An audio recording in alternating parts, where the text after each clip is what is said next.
Your eyes are not playing tricks on you. The mustache is back. Got tired of looking at the white in my beard. It was time. It was time to bring the stash back. And what a perfect time to do it, because stash rhymes with Brash, and we're going to talk about Matt Brash. Coincidence? Very much so, but a fun little coincidence. But before we talk about Matt Brash, we are going to talk about Simply Seattle, because Simply Seattle provides the very best in Seattle sports gear. Great stuff for the Mariners, of course, but also, hey, the Seahawks, the Kraken, the Supersonics, the Storm, the Sounders, the Huskies, the Cougars, FC Ballard, Tacoma Rainiers. Find all sorts of great stuff, all sorts of great designs. Find it all at simplyseattle.com. Ready to check out? Type in code MOLLYWOP15 to save 15% off your order. Shows that you're listening to the show. It's very much appreciated. And there is a link in the description to make it nice and easy for you. Matt Brash did not make it nice and easy for hitters in 2023. 78 appearances, 70 and 2/3 innings, a 9-4 record, which is a lot of decisions for a reliever. Means nothing, but it is what it is. 3.06 ERA, 29 walks, 107 strikeouts. That's a lot of strikeouts, folks. That's a pretty darn good ERA, too. And I know we've talked ad nauseum about reliever ERA, but it does give you a little bit of an example of just how good Matt Brash can be and was. Jerry Dipoto has not won every trade he's made. Very few general managers or president of baseball operations, aka Pobo Dipoto, love saying it. He's won a lot too. I'm not sure he's won any transaction as much as Taylor Williams for Matt Brash. And yes, this is part of a bigger deal technically, but actually, technically, it's not, because it had to be a separate transaction. But Matt Brash is on his way to becoming one of the best relievers in baseball, in my humble-ish estimation. Taylor Williams is not. And that's not subjective. That is objective. 2021 was the last time he pitched in the majors. Actually spent 2022 and 2023 in the Seattle organizations. Pitched pretty well for Tacoma in 2022. Had an ERA above 7 for AAA Tacoma in 2023. Elected free agency. Good chance he's back, like organizational depth. Long story short, advantage Dipoto. And one trade that I think, AJ Preller's made a lot of them. That's one I think he can look back on and say, whoopsie daisies. And, we'll go back to 2022. Brash wins one of the spots in the rotation. I often forget about that. He pitches really well against the White Sox in his first start. Then scuffles. Scuffles so bad that he gets sent down to AAA. Really couldn't throw strikes. Gets moved to the bullpen.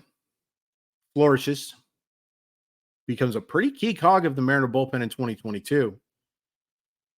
And was thrown into the fire pretty much immediately in 2023. He became that guy when you needed a strikeout, you called on Matt Brash. And that's saying something, because you're talking about guys like Andres Munoz and Paul Sewald, who have gotten plenty of strikeouts over the past few years. And some of that, maybe they were hoping that Matt Brash could be the fireman while Brash and Munoz become the high leverage guys, right? But that doesn't last for long, because Andre Munoz goes down and Matt Brash gets thrown into the fire, and Paul Sewald becomes a much more traditional closer. And no, it wasn't perfect. But for a guy who was in his first full season of Major League Baseball, first full year, opening in April, never got sent down, obviously. I thought the results were pretty darn fantastic. And we've talked about the eye test a lot here, and we will continue to do so. Oh, does this guy pass the eye test for me? But let's give you some figures that tell you that the eye test doesn't mean Jack Diddley, because when you whiff hitters, get a 38.1% swing rate on whiffs, 38.1% of swings, they swung and missed. And when you finish with strikeouts in 34.7% of your at-bats, my eye test doesn't mean diddly doo-doo.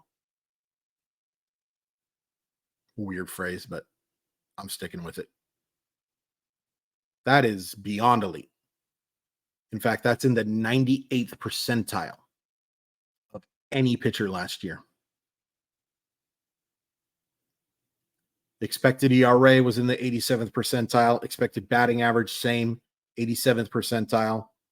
3.25 and 0.210, 210. Barrel rate, and we'll talk about barrel rate, 4.8% of the time, 91st percentile. Hard hit percentage, we'll talk about that too, 34.3. Even throwing as hard as he did, and his fastball was in the 96th percentile, averaging 98.1 miles per hour. Still generated ground balls at a very nice rate of 45.8, which ranked in the 69th percentile. Those are elite figures, folks. Those are absolutely elite figures. And it's, I mean, we'll just get into it now. Matt Brash had the worst batting average balls in play luck that I've ever seen from a Seattle Mariner.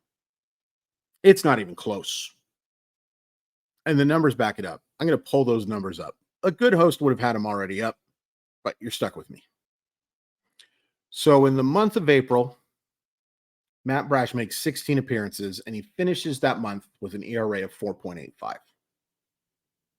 Despite striking out 26 hitters in 13 innings with 5 walks and giving up 0 homers. And you want to know why?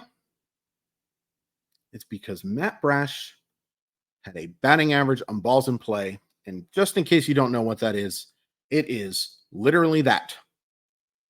When the ball is put in play, what is their batting average? The only thing batting average balls in play doesn't take into account is home runs because the ball is not in play. 519. 519. In May, Matt Brash has an ERA of 4.15, despite 16 strikeouts in 8 2/3 innings. 4 walks, does give up 1 homer. Batting average on balls in play of 550. I don't think I have to explain for too long how unbelievably unlucky that is. He just got dinked and dunked to death in those first 2 months. And then in June, it's 379. That's still well above average. But he finishes with a 2.25 ERA. And in the second half of the season, especially, Matt Brash was fantastic. The strikeouts actually go down, but I think he was a more complete pitcher in the second half of the season. First half of the year, ERA of 3.5. That's not bad. And again, reliever ERA. 62 strikeouts in 36 innings. In the second half, ERA of 2.6, 45-14 strikeout to walk ratio over 34 2/3 innings. So an even split on usage over the first and second half. More appearances in the first half because he was getting a lot of those fireman looks coming in with runners on first and second or second and third with 1 or 2 outs. And he certainly got some of those as well in the second half, but it was used more. And I think this was smart, using Brash more to start off innings. I get that his swing and miss stuff, and calling it swing and miss stuff seems like an understatement. Somehow.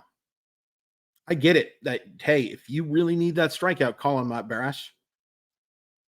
But I think he's better off starting off an inning. He could develop into that and wouldn't shock me at all. And it's not like he was terrible at it. But I do think he was better off when he was, and the stuff looked better when he was on his own, starting off an inning clean. That's not an insult to him, by the way. There's very little to complain about here. He was so good. Where he was really good too was to end the season. He gave up runs in the last 2 games in appearances that were in games that uh, meant nothing, or at least the situation meant nothing. Hopefully that makes sense. Anyway, 13 appearances, 13 and 2/3 innings, 16-6 strikeout to walk ratio, and a 1.32 ERA. He looked fantastic to end the year. He really looked fantastic all year. He just got absolutely bled to death by paper cuts. It was so frustrating. It was frustrating as a Mariner fan. It was frustrating as a fan of Matt Brash. And to be honest, it was frustrating because the fan base kind of turned on him a little bit. I saw many people, many smart people, suggesting it was time to send him down to AAA. I vehemently disagree with that now, Captain Hindsight, but I vehemently disagreed with it at the time too. Gotten a couple Twitter arguments, silly stuff. It's not worth it. Never have an argument on Twitter. But it was so blatantly obvious that Matt Brash was getting unlucky that I just expected more from some folks. Doesn't matter. It's just a game. But it can be pretty frustrating. It can be pretty frustrating. I think the one thing with Brash, if he's going to take that next step, his chase rate was only in the 54th percentile, which is really low for somebody who has as good of a slider / knuckle curve / cutter. It's kind of the same pitch. He just manipulates it to different speeds. You would think the chase rate would be higher than that. But I think one of the reasons the chase rate is low is because the command on the fastball, hitters can kind of just, especially in the not good appearances, and there were some not good appearances from Matt Brash, no question about it. But in the not good times, hitters could kind of sit on that slider and just say, I'm not swinging.